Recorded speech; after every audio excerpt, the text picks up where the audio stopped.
Let's talk about UMass. UMass. Now, you look at the schedule, you're like, well, what are they in the MAC?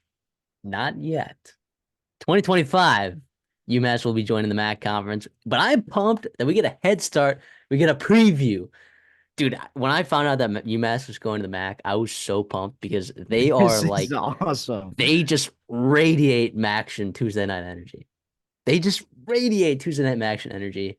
So I was fired up about that. But they're playing some pretty dang good teams for the MAC. They're not playing the Kent State. Kenny Burns coming off Oh, a pretty rough hold year on. for him. He'll bounce back.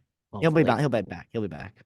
he'll be back. You're not playing Ball State. Yeah, I mean you're playing Toledo. You're playing Buffalo, who came off a pretty decent year, and you're playing Miami, Ohio, NIU, who was pretty good. Now no more Rocky Lombardi, but NIU was pretty good there. Let me throw in Chris Creighton and Eastern Michigan. That's a team nobody wants to play. Nobody Yeah, wants to play them. yeah. I mean, you get them at home, which is nice. Which is nice. So, so they're still playing an independent schedule, right? And they're out of conference, if you want to call it that. It's all out of conference, but if you want to call the games that are not MAC games out of conference, sure, they play two teams from the Northeast Conference, Central Connecticut and Wagner, right, which are not, Division One teams.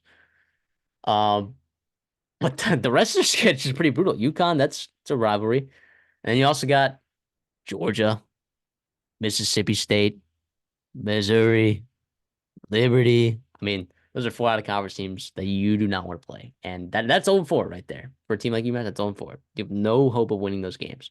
You will take the checks gladly, gladly, but you have no chance. No chance. And I'll say that they also have no chance against Toledo, and I'll say that they have no chance against Miami, Ohio. So it's like, where are you going to get the wins? It's going to be Wagner in Central Connecticut. Hopefully. I don't know, you know, tit from tat between those two teams. Hopefully you get those two wins. Maybe you squeak one out against Eastern Michigan, Buffalo. Maybe you get one against UConn. Like, this is a team that hopefully your floor is 2 wins, but like it's hard to see anything above 4 wins, which 4 wins is a luxury for UMass. Let's be real. Yeah, I do think I think they've got a little better chance to get around bowl eligibility than you do. But reality, the statement still stands. This is a tough schedule. Everything's relative, right? I get it. They don't have a brutal conference gauntlet, if you will say it, but they're playing. You mentioned like Missouri, Mi- wow, Missouri at Mississippi State at Georgia. Like that's not easy. And Liberty is significantly more talented. Liberty's going to be like double digit favorites on the road at UMass, and there's nothing UMass can do about it. You mentioned the tough games, on the road against the MAC teams. That's not easy.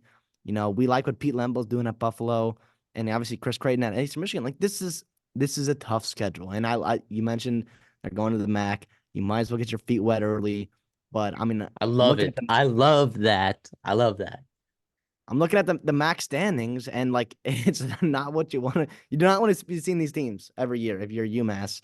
And it sounds like you got them early, so you might as well, give yourself a fighter's chance. But you don't bring a ton back in production. Actually, I'm sorry, you do. You're 11th, and you're Well, 11th. yeah, a lot of returning production though, like dude, they're getting like I think their transfer portal class is pretty sneaky.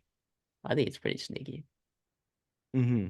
Plus, you Yeah. got a Fomanshan, Oh, Fomanshan, yeah, Tyson. Yeah, absolutely. He's kind of a the baller as Clemson transfer. well. I mean, he was there last year and he did fine, but uh, I think their transfer portal class is kind of sneaky. They got a lot of guys that I think are okay. And like, look, if Tyson doesn't work out, they got the Akron guy, Ryan Jankowski. I mean, I have no idea if he's any good, but he's from Florida.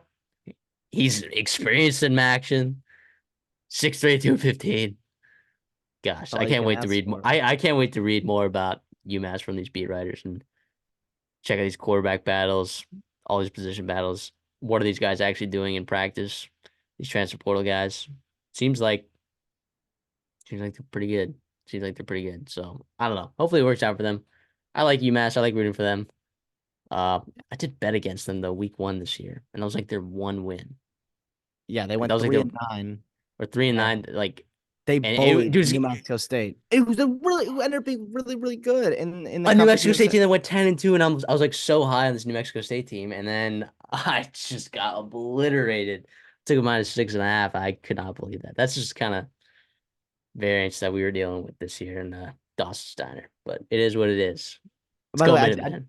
I do believe the UMass is good joining the MAC conferences I used to be a part of, which will be fun for them and the old rivalries in that conference. But also, like historically, this team not made many bowl games, right? It's been tough, and this could be the year for Don Brown, right? I know it's a tough schedule, but we're rooting for UMass, and If they made a bowl game with this schedule, that would be nuts. That would be nuts. you should get early MAC Coach of the Year since he won't be playing like five MAC. Legitimately, legitimately.